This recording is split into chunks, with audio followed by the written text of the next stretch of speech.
right, overshadowing all of our earnings today is one big squeak coming out of the House of Mouse. No, more than that. The massive news that Disney is to build its 7th park in Abu Dhabi with Miral. We spoke last night, within an hour of that news breaking, with the Group Chief Executive Officer of Miral, Dr. Mohammed Abdullah Al-Zabi. I asked him how the partnership was going to work. So it's a long-term, of course, partnership with Disney. Miral will develop and operate this park, similar to Tokyo Disney. And that's, again, a reflection of credibility that Miral has built over the last 15 years with managing Ferrari World, Warner Brothers, SeaWorld, and Yas Waterworld. What's it going to mean to visitor numbers, I asked him.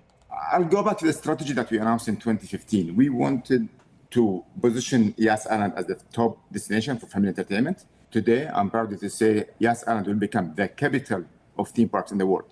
We have 4 renowned and international IPs that will be based on Yas Island. Last year, we welcomed 38 million visits to Yas Island, and that will help us to increase that number.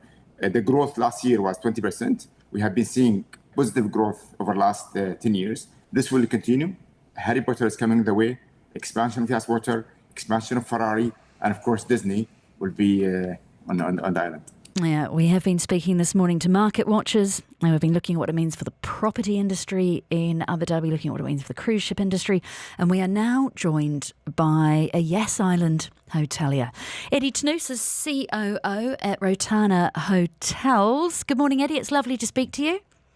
Good morning, Brandy. It's great to be here. Do you know what? And it's a congratulations to you as well, isn't it? Talk to me about what you guys at Rotana think that this is going to mean for your hotels in Abu Dhabi. Brandy, it's undoubtedly great news, strategic milestone for Abu Dhabi, another one. I think this comes in line with the vision of Abu Dhabi to double tourism GDP from where it is now, around 49 billion to 90 billion by 2030.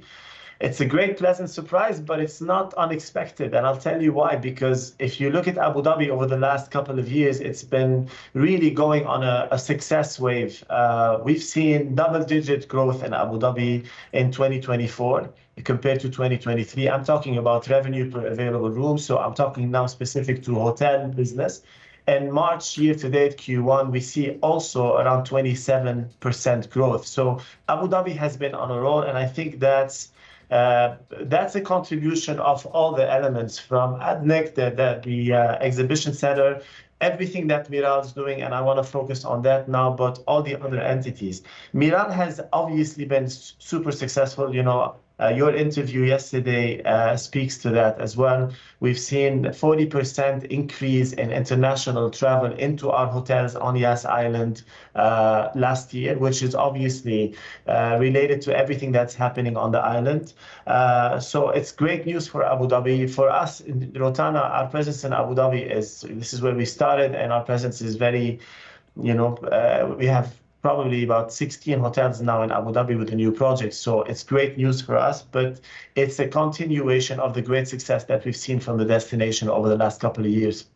What kind of occupancy have you been running at on Yas? Over 82% occupancy for the whole year, including low season and Ramadan, which again is something we didn't see in Abu Dhabi in previous years. So it has stopped becoming a very seasonal destination. We're seeing 365-day healthy occupancy in Abu Dhabi. You've preempted my next question, which is this going to be a boon? We've had Dr. Mohammed tell us this morning that the park is going to be indoors, like the other parks. What could this mean for you in those slightly lower seasons? I think, if you look, Brandy, at the overall strategy for Abu Dhabi over the last 3 years, family entertainment has been at the center of the strategy. Heritage and culture also, there's a lot of effort being put on diversifying the demand drivers for the city. And that automatically bridges the gap between high season, low season in the city. Obviously, summer is a challenging time for the destination as a whole, for the whole GCC. So this park being indoor takes that challenge out of the equation completely. Again, a very strategic approach to growth, and in line with what we've seen in Abu Dhabi as well. Look, the last time I went to a Disney park, and it was some time ago, it was Euro Disney, and as you drove up to the turnstiles to get your tickets, if you were in a car, the gantries overhead said, "Get your wallets ready." Now, what they meant was they didn't want to slow down the flow of cars, but we did laugh because we did have to get our wallets ready. How do we make sure, how do you make sure as a hotelier that as we get more and more big name destinations, that it remains an affordable option for families? Brandy, that's an excellent question. And I'll tell you, we've been having very serious discussions with the Department of Culture and Tourism in Abu Dhabi. And it's a tricky one because we don't want the destination to become too expensive. We are very well aware that at some point, when you cross a certain line in rates and in prices, you start becoming less and less attractive, and that's not something we want to reach in Abu Dhabi. We try to associate ourselves with the local authorities, and in Abu Dhabi we do so, more so than anywhere else. So we 2 weeks ago we had a meeting with Dubai with the Abu Dhabi DCT. And there's a great effort on making sure that things don't get out of hand and the destination doesn't become too expensive. It's not as easy as it's said, because obviously everyone is in the business to make profits, but we want sustainable profits. We want the destination to continue growing.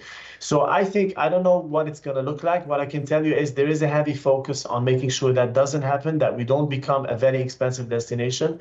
And that's a good start to making sure that we mitigate that risk. Before we let you go, you've pointed out you started in Abu Dhabi. You've got, what I think you said, 16 hotels there. Could there be more? Could announcements like this mean more retainers for the capital?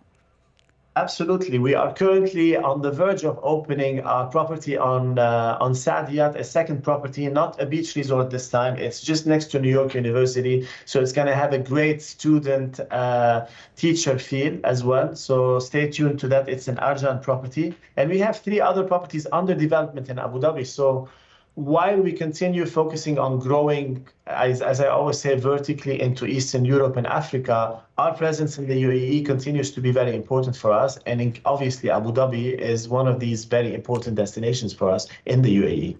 Well, he's lined up our next guest because we are going to be speaking to an academic from New York University in a matter of minutes to look at the economic impact for Abu Dhabi and the UAE as a whole. Thank you, Eddie Tannous, the COO of Rotana Hotels, Yas Island hotelier, talking to us about the Disney effect. Dubai Eye 103.8. Join the conversation.